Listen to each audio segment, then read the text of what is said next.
Kamshi, weekend ganap tayo. Ayan, tulog si Eko. Aalis nga pala kami kasi pupunta kami ng San Pedro. Isa-celebrate namin yung birthday ni Enmar, yung kapatid ko. O, diba, napakabilis talaga ng panahon. Binata na agad siya. Tas ako, ito, may baby na. Ayan, diba, ang dami namin dala. Kapag talaga may newborn, toddler, o kaya may bata kang kasama, ang dami yung dala. Sumakay lang pala kami dyan ng tricycle. Pagdating sa Jollibee, ayan, minitap lang kami ni Papa, naka-e-bike siya. Ang laking tulong din sa amin ng e-bike. Sa totoo lang, maganda naman talaga ang e-bike kasi syempre pwede mo siyang dalhin, lalo na kapag malayuan. Tapos, affordable pa kaysa naman kotse. Kasi hindi naman lahat, diba, afford ang sasakyan. Ang problema nga lang kasi minsan, hindi siya nagagamit ng tama. Kaya dapat talaga meron tong registration. Tsaka yung mga nasa legal age lang yung gumagamit nito. At tsaka yung meron talagang experience sa pagdadrive. Pero ayan, nakarating na nga pala kami ng San Pedro. Ito ang tatlong makukulit na aso. Happy birthday, Tito Enmar. Happy birthday. Hindi ko mabuksan. Mar, buksan mo, Mar. Happy birthday, Tito Enmar. Happy birthday, Tito Enmar.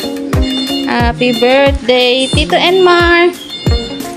Oh, 'di ba? Si Miming nakabantay talaga pagkapanganak. Ganyan na talaga siya. Parang gustong-gusto niya binabantayan si Eko. Pero pag gabi, na-stress siya sa iyak ni Eko, hindi siya makatulog. At kinabukasan, ayan, lalabas naman kami. Umaga niya, siguro kung mga 7:30. Buti nga may araw dito kasi sa Carmona, aba, parang nasa Baguio ka lagi o kaya Tagaytay. Sobrang lamig. Pero dito, buti na lang may araw. At ayan, bumili lang kami ng pandesal. Nakakamiss yung pandesal dito. Pinipilahan talaga kasi ang sarap. Ayan, lakad-lakad lang. Pagdating nga pala ng tanghali, ayan, naalis ako, tumakas lang ako saglit kay Eko. Parang ito na ata ang pinakamatagal na hindi kami magkasama ni Eko. Kaya ayan, medyo nalulungkot ang ate nyo. Pero nakakamiss yung ganito, no, yung nagbo-vlog na, Mama Beshi, char! Ayan, sumakay lang ako ng tricycle kasi pupunta ako ng Westlake. Kukuha ako ng urine. Hindi ko pa kasi nagagawa yung health permit para sa trabaho kasi nga bumagsak ako ng urinalysis sa physical exam.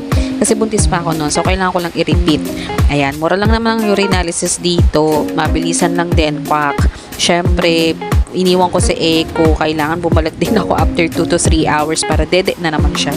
Ayan, pagkatapos ko kumuha ng ihi, bumili lang ako ng cake and mark kasi nga ngayon isa-celebrate yung birthday niya. Pero yung birthday niya sa Wednesday pa talaga. At ito, inutusan din ako na magpagawa ng cellphone. O, diba? Talagang sinulit na lang yung pag-alis ko. At ay, umuwi na rin agad ako. Sumakay lang ako ng tricycle. Pak, Haggard, ang lola nyo. At ito, pag uwi ko, may dalawang baby. Nakakatuwa. Ang dami-daming baby. Tapos parehas pang gatas, ang pupote. Ang chuchoppy pa. Ayan, diba? Natutulog sila. Ayan naman kanilang mga daddy. At ito si Riri Potpot. O, diba? Ang lakad na rin ni Riri. Napagandang bata. O, pak. Princess daw siya. At ito nga pala yung simple lang namin handa. Cake. Ayan, may Shanghai. May tilapia. May mga gulay, biko. Tapos may salad pa dyan. Mama at papa ko pala yung nag-prepare niya. Kami, ito, tamang kain lang. At ito si Eko. Diba pa? Clashing na naman ang baby.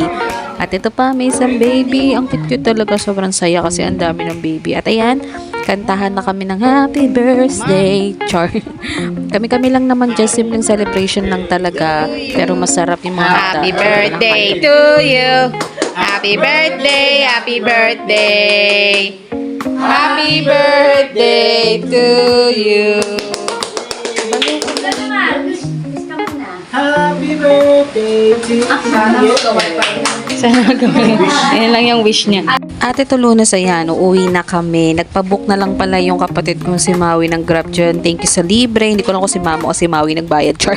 Pero ayan, di ba, nakalibre kami. Kasi kung mag-i-e-bike, ay, kapagod na naman. Tapos babalik pa si Papa ulit sa bahay. Pero ito, di ba, tulog lang talaga siya magdamag.